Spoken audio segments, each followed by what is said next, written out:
Alors, le jeu vidéo, est-ce qu'on peut le considérer comme un art? C'est une question qui est très souvent posée, qui revient très fréquemment, et en fait, les réponses dépendent vraiment de ton interlocuteur.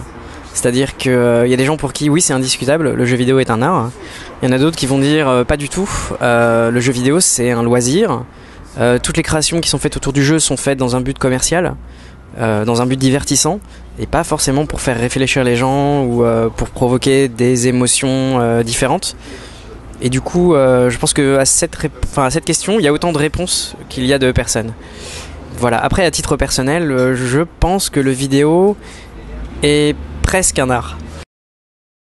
Même si les productions vidéoludiques ont forcément un but commercial, qui est de se vendre au maximum, exactement comme une bande dessinée, un comics ou un film, ça n'exclut pas les démarches artistiques en fait. Alors pour pas mal de gens, l'art c'est quelque chose de complètement désintéressé, mais il faut pas oublier que les artistes vendent aussi leur toile, qu'on peut trouver l'art dans plein de formes d'expression. Il y a aussi des gens qui pensent que la publicité peut être une forme d'art, pratiquée sous certaines formes. Enfin, on pense particulièrement aux pubs Benetton en fait. Certaines étaient faites pour choquer, il y en a d'autres qui étaient quand même avec une vraie démarche pour faire réfléchir les gens. Et il y a des jeux vidéo effectivement qui ont ce côté, ok, c'est une œuvre commerciale, on est là pour vendre, mais si on peut développer quelque chose de différent et faire réfléchir les gens sur certains sujets de société, bah on se prive pas de le faire. Il y a aussi des jeux qui ont une direction artistique très poussée. Bon, il y a beaucoup de monde qui va citer le fameux Ico, qui a une expression poétique en fait, de deux enfants qui sont perdus dans un château énorme. C'est sujet à beaucoup d'interprétations, mais c'est juste des paysages qui font rêver, c'est des dimensions incroyables qui font ressentir l'isolement, la peur. En fait, on se prend d'amitié pour les enfants et on a envie de les accompagner jusqu'au bout de l'aventure. Et même si la réflexion n'est pas aussi forte que quand on voit, je sais pas, un film, un Von Trier, on a quand même des émotions très très fortes qui sont dispensées par le jeu vidéo. Et du coup, ça fait de certains jeux des œuvres d'art, oui. Le travail qui est effectué sur un jeu au niveau graphique, en général, atteint rarement en fait les joueurs. C'est quelque chose qui reste dans des cartons, c'est quelque chose qui reste à l'état de brouillon souvent, ou quand c'est parachevé, c'est montré dans la presse par le biais d'artwork, mais de temps en temps en fait on fait des artbooks sur le jeu et ça permet de voir un peu tout le boulot qui a été fait, de voir la création des personnages. Tu peux les voir grandir, les voir se modifier au fil du temps et des versions du jeu. Il y avait eu quelque chose d'excellent sur God of War, c'était les étapes de simplification du personnage. C'est-à-dire que le héros de ce jeu est très très brut. C'est un personnage torse nu, chauve, complètement... à la limite, il peut se réduire à une silhouette en fait, avec un tatouage rouge. Et en fait, quand tu vois l'évolution du personnage, au début, il était très très habillé, il avait une armure, après il a eu une cape.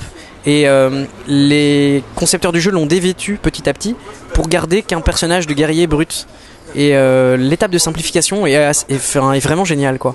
C'est quelque chose que les joueurs n'ont pas tous vu, mais maintenant de plus en plus dans les jeux vidéo, il y a une section, une galerie en fait, une section artwork qu'on débloque au fur et à mesure du jeu et qui permet de voir les dessins préparatoires, de voir les décors, de s'immerger un peu plus en dehors du jeu en fait, dans l'univers qui a été créé. La commercialisation de tout ça, pour l'instant, n'est pas vraiment effective. Il y a quelques artistes qui sont dans le jeu vidéo depuis longtemps, qui ont aussi leurs propres projets, qui commercialisent leurs propres toiles, qui font des expos. Mais souvent, souvent les directeurs artistiques de jeux vidéo restent un peu anonymes. Et d'ailleurs ça manque un peu parce que je pense qu'il y a une vraie demande et qu'il y a beaucoup de joueurs qui aimeraient pouvoir acheter je sais pas, des dessins de la part des gens qui ont fait Prince of Persia et qui ne peuvent pas vraiment, quoi.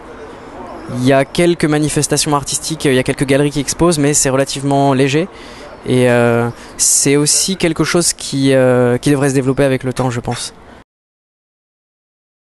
Il n'y avait même pas le nom des auteurs en fait, c'était juste un jeu signé Atari.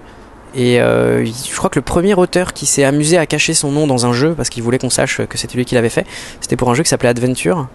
C'est un gars très sympa d'ailleurs qui bosse à Los Angeles, qui ne fait plus de jeux vidéo maintenant, à Los Angeles, qui bosse en Californie pardon, qui ne fait plus de jeux vidéo maintenant mais qui est passé à autre chose. Il bosse sur les gros systèmes. Mais il avait planqué son nom dans une salle secrète parce qu'à l'époque ça se faisait pas de signer un jeu vidéo. Comme c'était une œuvre c'était juste du loisir, c'était comme un flipper. On mettait pas de nom, on considérait pas ça comme une vraie création artistique. Maintenant de plus en plus l'industrie met en avant les créateurs de jeux. On a des gens comme Hideo Kojima pour Metal Gear, on a Miyamoto pour Mario, pour Zelda. C'est des gens qu'on met en avant parce que le public a besoin aussi de mettre un visage sur ses œuvres. De se dire tiens j'ai joué au dernier jeu de telle personne, comme on dit tiens j'ai vu le dernier film de Woody Allen. Donc il y a une demande en fait. Les gens veulent savoir qui fait ces jeux, comment ils les font, et ils aiment retrouver la patte, que ce soit la patte graphique ou la patte d'interactivité en fait proposée par ces personnes-là.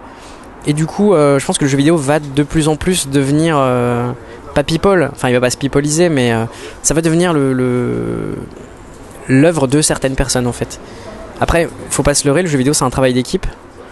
C'est un boulot qui est fait par des teams de 100 personnes, 150 personnes. Enfin, c'est souvent des équipes énormes. Et on peut pas toujours résumer ça à un individu. Mais il y a des jeux qui ont une patte graphique qu'on reconnaît. Je pense à il y a un jeu qui sort bientôt de Dontnod en fait, dont le lead graphiste c'est Alexis Briclot. Et ce type-là est très connu.